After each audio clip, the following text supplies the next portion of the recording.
Assalomu alaykum. Mana bugun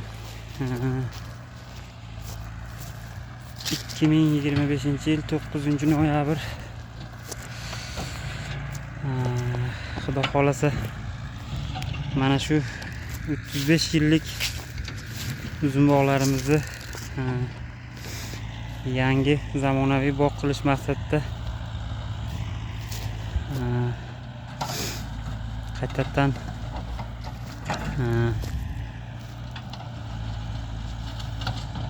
chiroyli bog' qilishni niyat qilib mana shu bog'imizni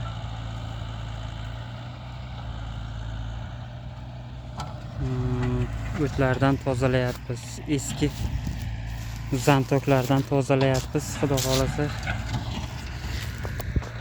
o'ta achinarli ahvolda bo'lib ketganligi sababli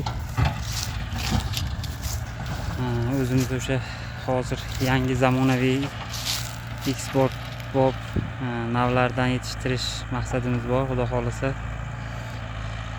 maqsad mana shu holatdagi yerda chiroyli, unumli, hosildor bog'ga aylantirish.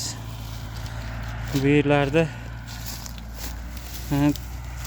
gektariga hatto o'zining nalogini ham chiqara olmayotgandi.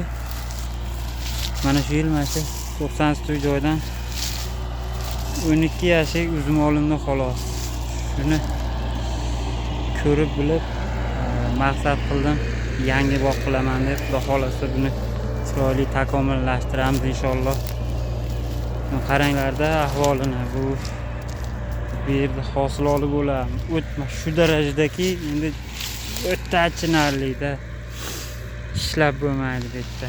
Ko'rgan saring asabing buziladi.